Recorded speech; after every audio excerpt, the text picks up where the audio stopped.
جب بھی ملک میں کوئی معاملہ ہوتا ہے مسلم طلبہ محاذ سب سے پہلے نکل آتی ہے۔ مسلم طلبہ محاذ اپنے حصے کا کام کرتے ہیں، اپنے حصے کا دیا جلانے کی کوشش کرتے ہیں۔ اگر خواتین اپنا حق مانگنے کے لیے اب سڑکوں پہ آتی ہیں، اس کا ہرگز یہ مطلب تو نہیں ان خواتین کی آواز کو دبانے کے لیے ان کو اپوز کریں۔ عورت کون ہے؟ ماں ہے، میرے گھر ماں موجود ہے۔ عورت کون ہے؟ بیٹی ہے۔ یہ کون سی عورتیں ہیں، کون سی مخلوق ہے جو نکل آتی ہے، جن کو 8 مارچ ہی نظر آتی ہے؟ عورت کے سر سے دوپٹہ اتارنے کی کوشش کرتی ہیں۔ ہمارے گھر میں بیٹھی ماں، بہن، بیٹی کی عزت و ناموس پر حملہ ہونے والی غیر ملکی NGOs ہیں۔ السلام علیکم ناظرین، میں ہوں آپ کا میزبان مجیب الرحمان اور آپ دیکھ رہے ہیں ریئل فیس میڈیا۔ ناظرین، ہر سال کسی نہ کسی کا عالمی دن منایا جاتا ہے۔ والدین کا عالمی دن، ماؤں کا عالمی دن، اسی طرح خواتین کا عالمی دن بھی ہر سال 8 مارچ کو منایا جاتا ہے۔ گزشتہ دنوں 8 مارچ کے دن خواتین نے اپنا عالمی دن منایا۔ اس سے اگلے روز مسلم طلبہ محاذ کے کچھ جوان نکلے اور اس مارچ کو اپوز کیا۔ ان کے کیا مطالبات تھے، اسی حوالے سے آج مسلم طلبہ محاذ کے صدر جناب عبید عباسی صاحب ہمارے ساتھ موجود ہیں، ان سے بات کرتے ہیں۔ سب سے پہلے عبید عباسی صاحب، بہت شکریہ آپ کا، آپ نے اپنا قیمتی وقت دیا۔ جاننا یہ چاہتا ہوں کہ جب بھی ملک میں کوئی معاملہ ہوتا ہے تو مسلم طلبہ محاذ سب سے پہلے نکل آتی ہے، کیا وجہ ہے؟ باقی بھی دیگر بھی جماعتیں ہیں، کوئی بھی معاملہ ہو تو آپ وہاں پہ نکل آتے ہیں، اس کی مخالفت شروع کر دیتے ہیں، اس کی مذمت کرتے ہیں، دھرنے دے دیتے ہیں۔ دیکھیں، پہلی بات یہ ہے کہ جب بھی ہماری اسلامی نظریات پر ہم دیکھتے ہیں، مسلم طلبہ محاذ دیکھتی ہے جو کوئی بھی قوت حملہ آور ہے، تو یہ ہمارا ایمان کا حصہ ہے کہ ہم امت کی ترجمانی کریں۔ تو وہ کہتے ہیں نا، وہ ہم چیختے رہے، اپنے حصے کا کام کرتے ہیں، اپنے حصے کا دیا جلانے کی کوشش کرتے ہیں۔ مسلم طلبہ محاذ نے ہمیشہ یہ کوشش کی ہے اور اللہ کے فضل و کرم سے ہم امت کی آواز بننے میں کافی حد تک کامیاب ہوئے ہیں، اور اس کی سب سے بڑی وجہ پاکستان بھر کی طلبہ تنظیموں کا اتحاد اور ہمارے پیچھے نوجوانوں کی قوت ہے۔ سر، وہ بات آپ کی بالکل ٹھیک ہے کہ آپ نوجوانوں کی قوت ہے، لیکن اگر خواتین اپنا حق مانگنے کے لیے، اپنے حقوق کے لیے سڑکوں پہ آتی ہیں تو اس کا ہرگز یہ مطلب تو نہیں کہ آپ ان خواتین کی آواز کو دبانے کے لیے ان کو اپوز کریں، ان کے خلاف دھرنا دیں۔ دیکھیں، عورت کون ہے؟ ماں ہے، میرے گھر ماں موجود ہے۔ عورت کون ہے؟ بیٹی ہے۔ عورت کون ہے؟ تو جب عورت کے رتبے کا کیا ہمیں اس چیز کا پتہ نہیں ہے؟ ہم عورت کے حقوق کے خلاف نہیں ہیں۔ اسلام نے سب سے زیادہ عورتوں کو حقوق دیے ہیں۔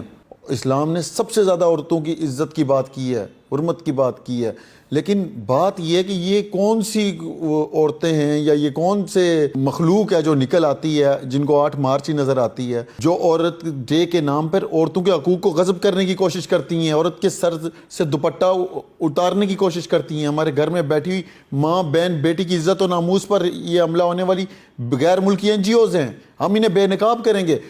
آپ نے دیکھا ہوگا 3-4 سال پہلے جب اس بارے میں بات کی جاتی تھی تو ایک طوفان سا مچ جاتا تھا۔ اس مرتبہ جو واقعات عورت مارچ میں ہوئے، کیا اس کی اجازت آپ دے سکتے ہیں؟ دیکھیے، اویئرنیس پروگرام بھی تو ہونے چاہیے نا۔ جب تک یہ خواتین اپنے حقوق کی آواز نہیں اٹھائیں گی یا اویئرنیس نہیں دیں گی تو کیسے لوگوں کو پتہ چلے گا؟ معاشرے میں آخر خواتین کے اوپر ظلم بھی تو کیا جاتا ہے۔ تو آپ کے اپوز کرنے کی کیا وجہ تھی؟ بالکل، ہم اس کی جو مظالم ہیں، جو خواتین کے اوپر مظالم کیے جاتے ہیں، جو ایسے واقعات ہوتے ہیں، نہ ہم اس کی صرف کنڈیمڈ کریں گے بلکہ اس کے خلاف ہم ان کی آواز بھی بنیں گے، آواز بھی اٹھائیں گے۔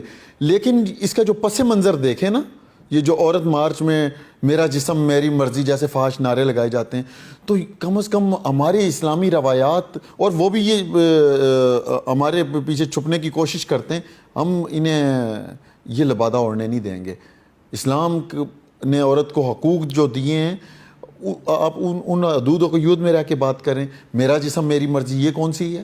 یہ بھائی کہاں کا قانون اور کہاں کا؟ آپ کیا ویسٹ کا نظام یہاں پہ لانا چاہتے ہیں؟ سیدھا بول دیں، یہ ملک کلمہ طیبہ کی بنیاد پہ بنا تھا، یہاں پہ کلمہ رسول اللہ کا نظام چل سکتا ہے۔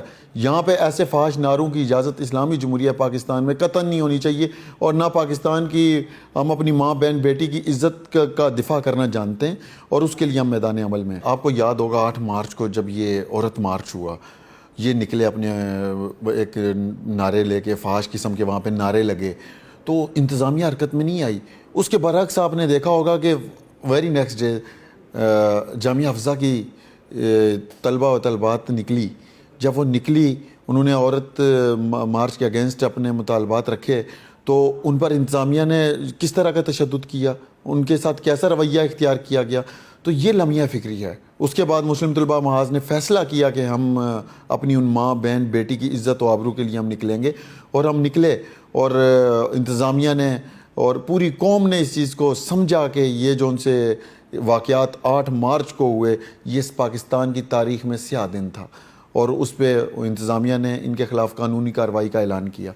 تو یہ بتاتے چلیں، اس سے پہلے بھی ہم نے دھرنا دیا تھا فرانس کے ایشو پہ، آپ نے دیکھا ہوگا، اور ہم نے 1000 شل مسلم طلبہ محاذ پر برسائے گئے، لیکن اس کے باوجود ہم اس موقف پہ قائم رہے کہ فرانس کے سفیر کو اس ملک پاکستان سے ملک بدر کیا جائے، اور آج بھی ہم اس موقف پہ قائم ہیں۔ سر مجھے بتائیں کہ آپ کے جو دھرنا ہوا اس میں آپ کے مطالبات کیا تھے، اس میں کیا منظور ہوا؟ جی، عورت مارچ میں جو مطالبات ہم نے رکھے تھے، ہم نے کہا تھا کہ یہ جس طرح کی بے حیائی 8 مارچ کو ہوئی ہے اور جس طرح کی زبان استعمال کی گئی ہے، فحاشی کی گئی ہے، گستاخی کی گئی ہے، اس پہ قانونی کارروائی کی جائے۔ اس پر انتظامیہ نے ہمیں تحریری طور پہ ہمارے یقین دہانی کروائی کہ ہم اس پہ قانونی کارروائی کرنے جا رہے ہیں، اور ہم انتظامیہ سے رابطے میں ہیں اور وہ اس پہ بھرپور قانونی کارروائی کریں گے۔ دوسرا ہمارا جو مطالبہ تھا کہ ہمارے نظام کے اندر جو نصاب کے اندر مسٹر چپس تھا اور اس طرح کے سبجیکٹس ہمیں پڑھائے جا رہے تھے، اس کی جگہ اسلامی تعلیمات کو پڑھایا جائے گا، یہ بھی مطالبہ ہمارا منظور ہوا۔ عبید عباسی صاحب، باتیں آپ کی بہت اچھی ہیں ماشاءاللہ سے۔ میں یہ جاننا چاہتا ہوں کہ آپ کے خیال میں عورت مارچ کیسا ہونا چاہیے؟ یہ بھی تو ممکن ہے کہ ان عورتوں نے وہ اپنا جلوس اور اپنا جلسہ نکالا ہو اور کچھ گنے چنے لوگوں نے آ کے وہاں پہ وہ جلسے کو ہائی جیک کر لیا ہو۔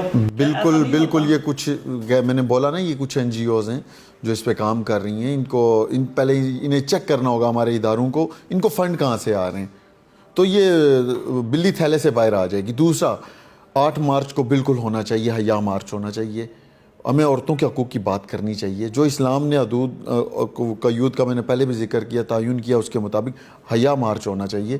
ہمارے 8 مارچ کے بعد جب ہماری خواتین نکلی تھی، تو کیا وہ خواتین نہیں تھی؟ وہ نکلی، ان پہ تشدد ہوا، کیا وہ ایسا اسلامی جمہوریہ ریاست اس چیز کی اجازت دیتی ہے؟ میں یہ جاننا چاہ رہا ہوں کہ ہر دفعہ آپ کو بعد میں ہی کیوں یاد آتا ہے کہ ہمیں یہ کرنا چاہیے؟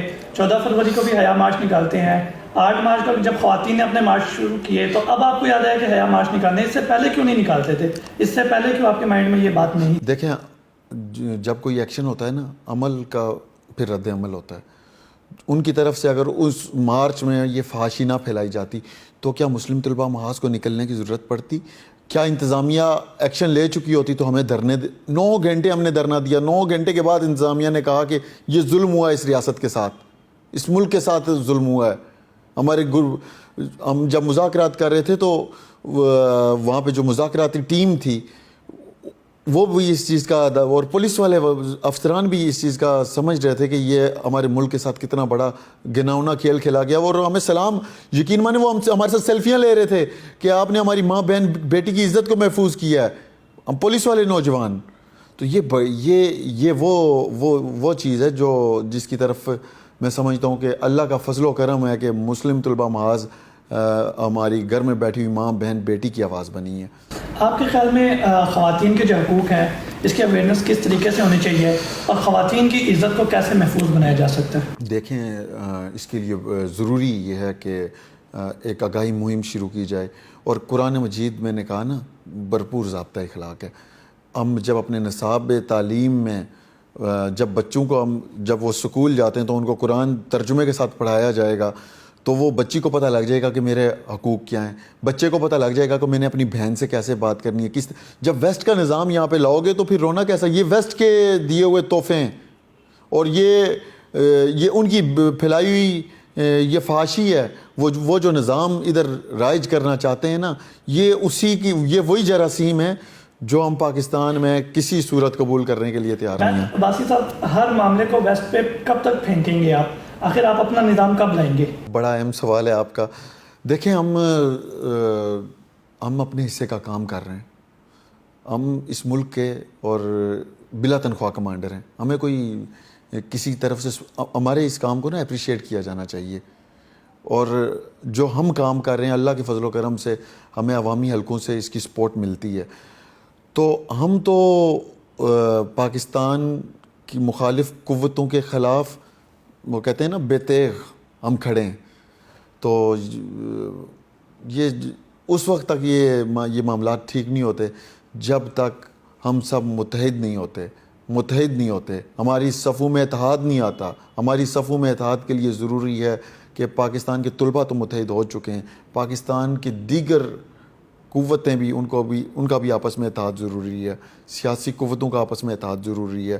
پاکستان کے لیے ایک وسیع تر مساق کی ضرورت ہے. یہ بیٹھ کے آپس میں یہ طے کریں کہ یہ ملک کس بنیاد پہ بنا تھا, اس کی ڈائریکشنز ہم نے کس طرف لے کے جانی تھی, اور یہ ہم کس طرف لے کے جا رہے ہیں, اور اس کے پیچھے جانے کی وجوہات کیا ہیں, ان کا تعین ہونا بہت ضروری ہے.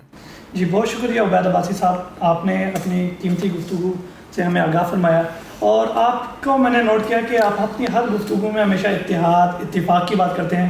اللہ کرے کہ آپ ہمیشہ اسی پہ قائم و دائم رہیں انشاءاللہ. اسی کے ساتھ ناظرین اپنے میزبان مجیب الرحمان اور ریئل فیس میڈیا کی پوری ٹیم کو اجازت دیں. اللہ حافظ.